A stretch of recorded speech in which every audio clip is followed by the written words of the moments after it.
You know those stories where someone completely unassuming just plucked from their normal life to do something truly remarkable? Yeah, absolutely. That's kind of the heart of what we're diving into today, the story of Elisha. Right. Imagine, like, a regular farmhand who suddenly becomes this major prophet in Israel. It's such a powerful narrative about potential, isn't it? How someone living a seemingly ordinary life, well, they get called to extraordinary things. Exactly. We're looking at a biblical account that really emphasizes this theme. Mm-hmm. So, picture this young guy, Elisha, out working in his father's fields. Okay. And not with just one plow, but with a team of 12. He's the 12th one in that line. Wow, 12. It paints this picture of someone, down to earth, hardworking, just part of the daily grind. That detail about the 12 plows is interesting. It does suggest maybe a family with some resources, perhaps. Like bait. But also Elisha's place within that. He's contributing, not necessarily leading or standing out. It really sets the stage for this idea of an everyday person chosen for, well, a significant role. Then everything changes. Elijah, already this legendary prophet, he's on the run from Queen Jezebel. Yeah, a dangerous time for him. He walks by Elisha and just kind of out of the blue throws his cloak over Elisha's shoulders. That moment, it's so sudden, so symbolic. What's the deeper meaning there?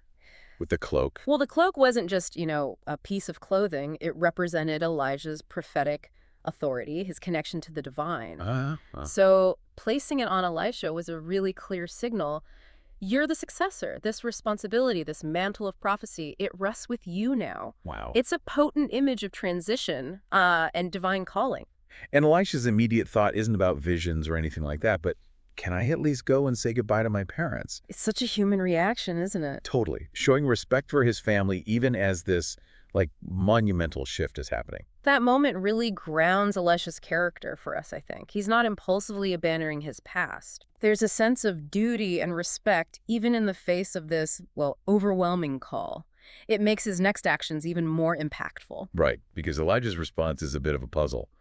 Go back. For what have I done to you? Yeah, it's enigmatic. It's almost like a challenge, isn't it? Is Elisha truly ready for this, or is it just, a fleeting feeling? Exactly. It forces Elisha to really consider the weight of this moment. Elijah isn't pressuring him exactly, but he's laying bare the reality of the choice. The invitation is there, but the commitment, well, that has to come from Elisha himself. And Elisha's reply is pretty dramatic. He doesn't just go back and hug his parents. No, not all. He sacrifices his oxen, the very animals that sustained his livelihood, and uses the plow, the actual plow, as firewood to cook the meat. Incredible imagery. Then he hosts this farewell meal for the entire community. It's this very public, very decisive break with his former life. It's a complete severing of ties, isn't it? He's not just saying farewell. He's making sure there's no turning back. Yeah, burning the bridges, literally with the plow. Exactly. The oxen and the plow represent his old identity, his former way of life. By sacrificing them and sharing the meal, he's signaling his total commitment to this new path, no question about it. And then he becomes Elijah's servant, essentially an apprentice. So you get this picture of years spent learning, observing, absorbing everything from this powerful prophet. It's like an intense hands-on education and prophecy. Those years serving Elijah were indispensable. Elisha wasn't just handed authority. You get the sense he earned it through dedication and loyalty. Right. He witnessed Elijah's miracles, his confrontations with power, his unwavering faith.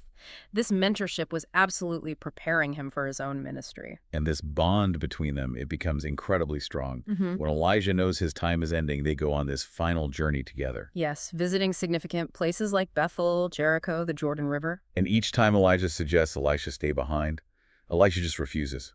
As the Lord lives, and as you yourself live, I will not leave you. That steadfast loyalty, it really highlights Elisha's unwavering commitment and his profound respect for Elijah. He knows something big is about to happen. He understands the significance of this final journey, that he needs to be there until the very end. It's a powerful demonstration of his readiness to inherit Elijah's prophetic role. Then, at the Jordan River, we have this pivotal moment. Elijah asks Elisha, "Ask what I shall do for you before I am taken from you." The final request. And Elisha, with remarkable boldness, asks for a double portion of Elijah's spirit. Wow, That's a pretty significant request, isn't it? Huge. What's the thinking there? Well, in the context of inheritance back then, the firstborn son often received a double portion of the inheritance. Okay, like the primary heir. Exactly. Elisha is essentially asking to be recognized as Elijah's primary spiritual heir, to possess an even greater measure, perhaps, of the prophetic spirit that Elijah had. It speaks to his ambition for God's work, really. And then the heavens open up. Yeah. A chariot of fire with horses of fire appears, separates them, and Elijah is taken up into heaven in a whirlwind. An extraordinary supernatural departure. Just incredible. Elisha's cry, "My father, my father!"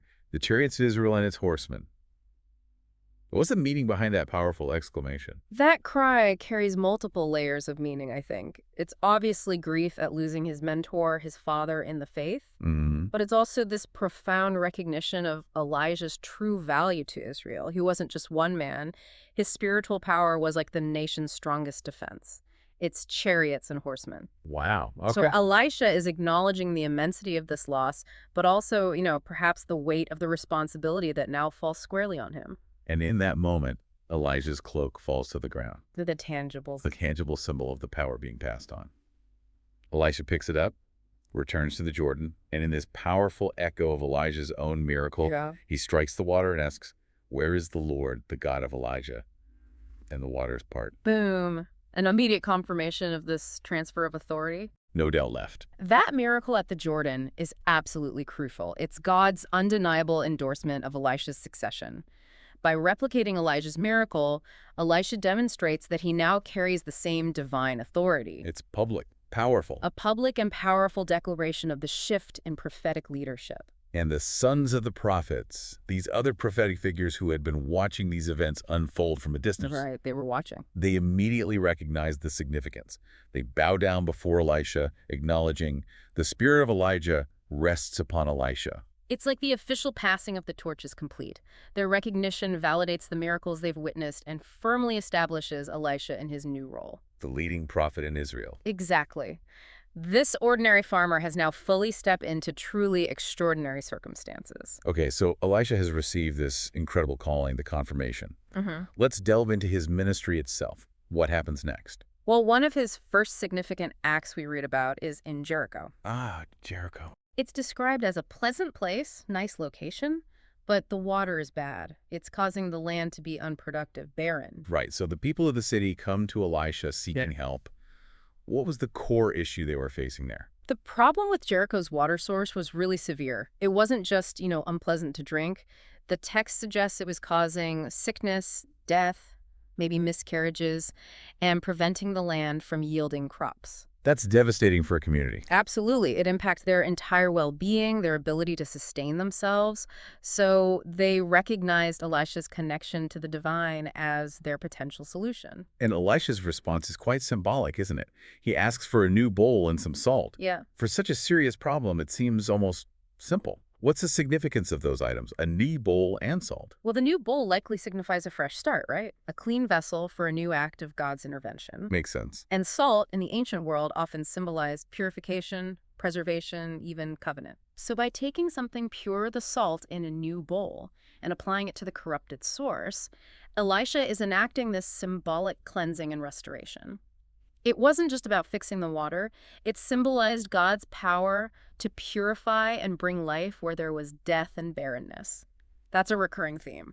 Then he goes right to the spring, throws in the salt, and declares, "Thus says the Lord, I have healed these waters. There shall no longer be death or barrenness in them." Direct, authoritative. And immediately the waters are healed. It's this direct, powerful result from this seemingly unassuming act. It really highlights that God's power doesn't always manifest in, grandiose displays. Sometimes it's through simple actions performed in faith and obedience to his word. Yeah. And the immediate healing underscores the directness of God's intervention through Elisha. Okay, but next we encounter a rather disturbing incident. Yes, Bethel. Some young people in Bethel, they mock Elisha, taunting him with, "Go up, you bald head, go up, you bald head." It might sound like childish teasing to us, but there's clearly a deeper cultural and religious significance to this, right? Absolutely. This wasn't just playground banter. To mock a prophet of God in that culture was a really serious offense, a direct challenge to divine authority. Okay. And the taunt about being bald head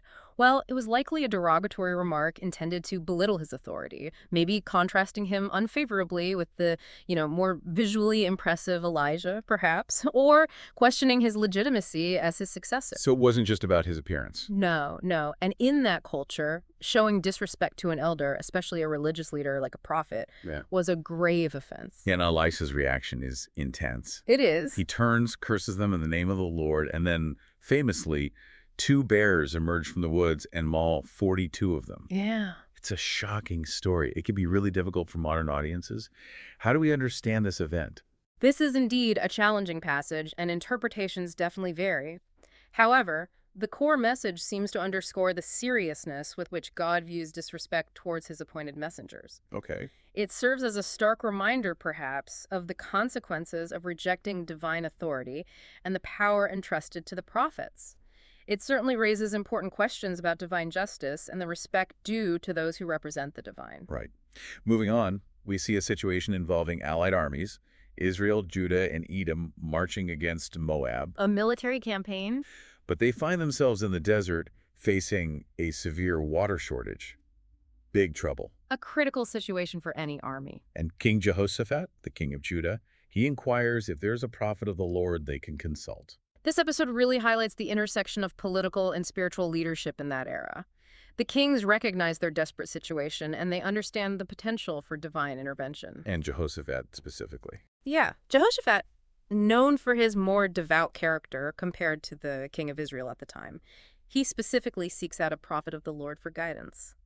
They find Elisha, who rather pointedly mentions Jehoshaphat's presence as the only reason he'll even get involved. He's not impressed with the king of Israel. No, clearly disapproves of his idolatry. But out of respect for Jehoshaphat, he agrees. Then he asks for a musician. Right, and then prophesies not only a miraculous provision of water, but also victory over Moab. Why the request for a musician, though? That's interesting, isn't it? Yeah, Elisha's request for a musician. Well, in the prophetic tradition, music was sometimes used to create an atmosphere conducive to receiving divine revelation. Ah, okay, to get in the zone, so to speak. Something like that. It could help to quiet the mind, maybe, and open oneself to the Spirit of God. And his prophecy that the valley would be filled with water without wind or rain is a clear indication of a miraculous intervention. And just as he foretold, the valley fills with water. Ditches they dug just fill up, seemingly appearing out of nowhere, flowing from Edom. Incredible. This not only saves the armies from dehydration, but also plays a role in the Moabites' defeat. They see the water glinting in the sun, mistake it for blood, think the allied kings have fought each other. And rush in carelessly, leading to their defeat. It's an incredible, divinely orchestrated outcome. It's a powerful demonstration of God's ability to provide for his people, even in seemingly impossible circumstances. The absence of wind or rain just underscores the miraculous nature of the water's appearance. Strategic intervention. Then we shift gears to a deeply human story. The widow of one of the sons of the prophets. Right. These communities are schools of individuals who followed and learned from prophets like Elijah and now Elisha. They often lived and ministered together. And this widow, she's facing overwhelming debt. Her husband died, left her with debt, and the creditors are coming to take her 2 sons as slaves. A truly desperate situation. She cries out to Elisha for help. This narrative really illustrates Elisha's compassion for the vulnerable, doesn't it? And his role as a provider for those in desperate need. She's in a truly precarious situation with no earthly means of escape. Elisha asks her a simple question. What do you have in the house? And all she has is a small jar of oil. Just a little bit. Not much to work with. But he instructs her to go borrow empty jars from all her neighbors. Not just a few, but as many as she can get. Then shut the door behind her and her sons. And then the miracle. Then, miraculously, that small amount of oil continues to flow, filling every single borrowed vessel to the brim.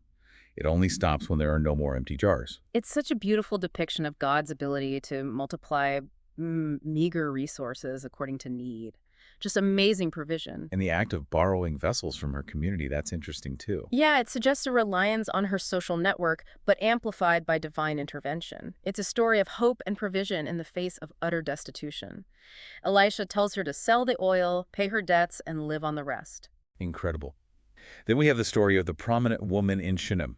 Ah, the Shunammite woman, yes. She shows remarkable hospitality to Elisha, recognizing him as a holy man of God.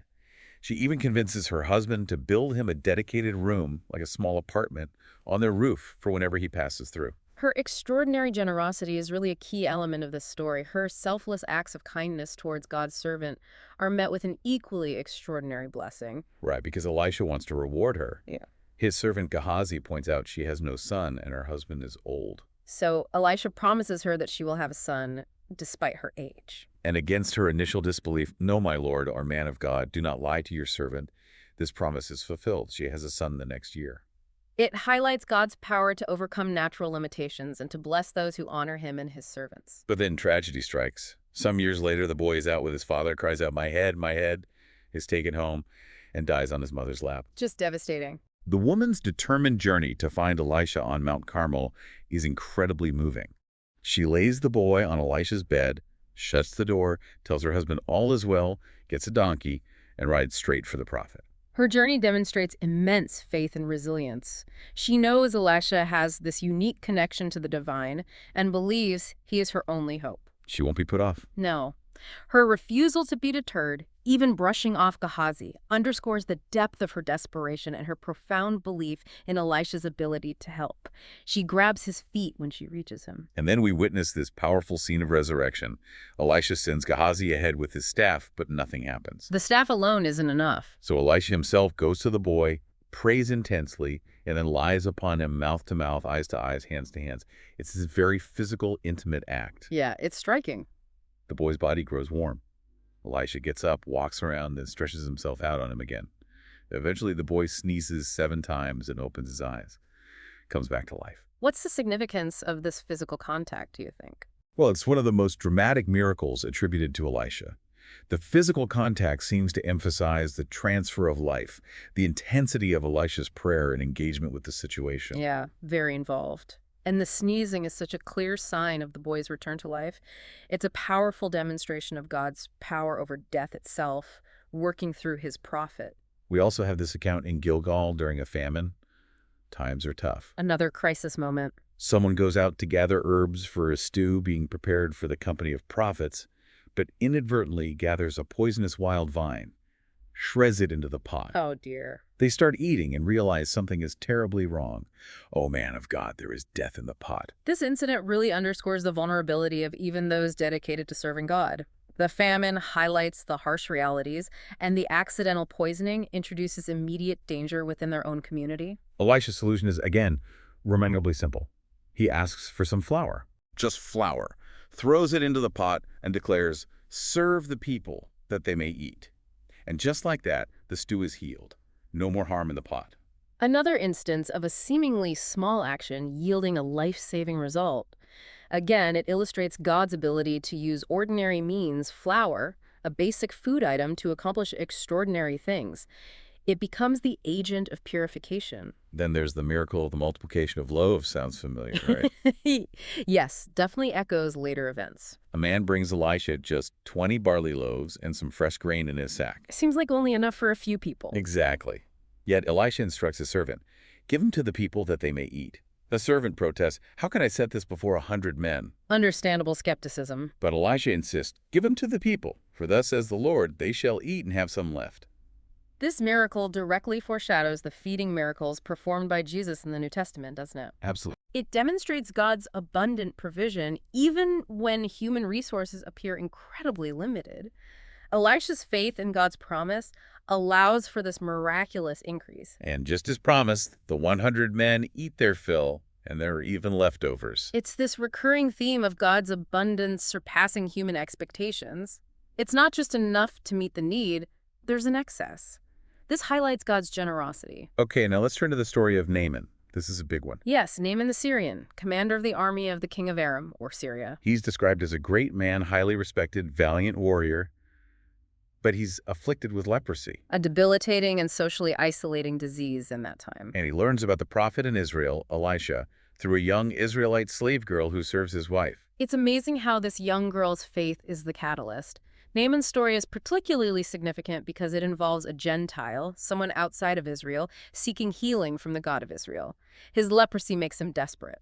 So Naaman travels to Israel, gets a letter from his king to the king of Israel, laden with gifts, silver, gold, changes of clothing. He's expecting some grand reception, some elaborate healing ritual. High expectations, big entourage. However, Elisha doesn't even come out to greet him personally when Naaman arrives at his house. No face-to-face. He simply sends a messenger out with instructions. Go and wash in the Jordan 7 times, and your flesh shall be restored, and you shall be clean. And Naaman is furious, understandably, perhaps, from his perspective. Yeah. Are not the rivers of Damascus, the Abana, and the Pharpar better than all the waters of Israel? Could I not wash in them and be clean? He's insulted. Naaman's anger stems from his pride and his preconceived notions of how a miraculous healing should happen. He anticipated a dramatic display, maybe the prophet calling on God, waving his hand over the spot. Right. Not a simple, seemingly insignificant act in a river he considered inferior. It highlights that tension between human expectations and divine methods. It's only through the wise counsel of his servants. They say, "My father, if the prophet had commanded you to do some great thing, would you not have done it? How much rather then when he says to you, 'Wash and be clean'?" Good advice. Humble pie time. So he listens. He goes down, dips himself in the Jordan 7 times, just as Elisha said. And his skin is miraculously restored, completely healed, like the flesh of a little child. Incredible. This healing is such a powerful testament to God's grace extending beyond the borders of Israel. Naaman's eventual obedience, despite his initial resistance, leads not only to his physical healing, There's something more. but also, more importantly, to his acknowledgement and faith in the God of Israel as the one true God. He declares, "Behold, I know that there is no God in all the earth but in Israel." And Naaman, now a believer, wants to give Elisha those lavish gifts as a sign of gratitude. But Elisha steadfastly refuses them. "As the Lord lives, before whom I stand, I will receive none." You won't take payment for God's work? Exactly. But Elisha's servant, Gehazi. Driven by greed, he sees all that wealth walking away. He secretly pursues Naaman's chariot. Makes up a story about needing provisions for some visiting prophets. Right. And obtains some silver and clothing for himself, hiding it away. What are the consequences of Gehazi's actions? Gehazi's greed and deception stand in stark contrast to Elisha's integrity and the selfless nature of God's gift. His actions carry a severe consequence. Elisha confronts him Knows exactly what he did. and declares that Naaman's leprosy will cling to Gehazi and his descendants forever. And Gehazi leaves Elisha's presence leprous, as white as snow. Wow. A powerful warning against seeking personal gain from spiritual gifts and about honesty and integrity. Absolutely. A really sobering part of the story. Then we have this almost humorous, smaller story. A borrowed axe head falling into the water. Yeah, the sons of the prophets are building a place to live near the Jordan, cutting down timber. And as one is felling a beam, the iron axe head flies off the handle and falls into the river. The man cries out, "Alas, my master, it was borrowed." Big problem back then, losing a borrowed tool, especially an iron one. This seemingly minor incident reveals God's care for the everyday concerns of his people. The loss of the borrowed axe head represented a significant financial burden or debt for the individual responsible. Elisha simply asks, "Where did it fall?" He's shown the spot. He cuts a stick, throws it into the water there, A stick. and miraculously, the iron axe head floats to the surface. Wow, iron floating. He just tells the man, "Take it up." It's this surprising, almost physics-defying solution to a common problem. It's another beautiful example of God's intervention in the mundane, isn't it? Reinforces the idea that no problem is too small for God's attention and that his power can manifest in the most unexpected ways. But Elisha also plays this significant role in the ongoing conflict with Syria, or Aram. Yes, militarily and strategically. He repeatedly warns the king of Israel about Syrian ambushes. Don't go to this place, the Syrians are hiding there. Time after time. Which understandably infuriates the Syrian king. He thinks he has a mole in his own ranks. Until one of his servants says, "No, it's Elisha, the prophet in Israel. He tells the king of Israel the words that you speak in your bedroom." This really demonstrates Elisha's role not just as a spiritual leader, but also someone with practical, even military influence, a protector of Israel through prophetic insight. So the Syrian king decides, we have to capture this guy. He finds out Elisha is in Dothan and sends a huge army, horses, chariots, a great host surrounding the city by night. A massive show of force just for one man. Elisha's servant gets up early, sees this overwhelming army, and is understandably terrified. "Alas, my master, What shall we do? It's a natural human reaction, right? Being completely outnumbered and surrounded by a powerful enemy, it sets the stage for a powerful revelation. But Elisha is calm. He tells his servant, "Do not be afraid, for those who are with us are more than those who are with them." Easy for him to say. Then Elisha prays, "O Lord, please open his eyes that he may see." And the Lord opens the servant's eyes. Suddenly, his perspective is completely changed. He sees the mountain filled with horses and chariots of fire all around Elisha. Wow. The unseen reality. This incredible unveiling of the spiritual reality that undergirds the physical. That vision serves as such a powerful reminder that the spiritual forces supporting God's people are far greater than any earthly opposition. It provides comfort and reassurance in the face of seemingly insurmountable odds. Then Elisha prays again, this time for the Syrians. "Please strike this people with blindness." And God does. Temporary blindness or confusion. Elisha then goes out to them and says, "This isn't the way, this isn't the city. Follow me, I'll lead you to the man you're looking for," and leads the entire blinded army right into the middle of Samaria, the capital of Israel. Incredible. Talk about turning the tables. The Israelite king is thrilled. "My father, shall he kill them? Shall he kill them?" Expected reaction, perhaps. But Elisha says no. "Would you kill those you have captured with your own sword and bow? Set food and water before them, that they may eat and drink and go to their master." Treat them with mercy. Captured enemy soldiers. Yeah. So the king throws them a great feast and then sends them back home. And the result? The Syrian raiding bands didn't come into Israel again for some time. It's this unexpected act of compassion in the midst of conflict. Elisha's instruction is quite remarkable for that time. It demonstrates a higher principle, maybe aimed at fostering a different kind of relationship. And it worked, temporarily. Later, however, the Syrians are back. Ben-Hadad, king of Syria, lays siege to Samaria. And this leads to a devastating famine inside the city walls. Things get horrific. The account mentions people resorting to cannibalism, arguing over eating their own children. The king himself is distraught, tearing his clothes. The siege of Samaria vividly illustrates the dire consequences of warfare and the extreme vulnerability of a city under attack. Utter desperation. The king actually blames Elisha and God and vows to kill the prophet. But Elisha, knowing the king's messenger is coming, sits in his house with the elders. And in the midst of this absolute despair, Elisha makes this seemingly impossible prophecy. Right. He says, "Thus says the Lord, tomorrow about this time a seah of fine flour shall be sold for a shekel, and 2 seahs of barley for a shekel in the gate of Samaria." Basically, predicting rock-bottom food prices overnight. Which must have sounded utterly unbelievable, ludicrous even, given the desperate circumstances. One of the king's officers scoffs, "If the Lord himself should make windows in heaven, could this thing be?" And Elisha replies, "You shall see it with your own eyes, but you shall not eat of it." A specific prophecy and a warning. And yet, it comes true in this truly bizarre way.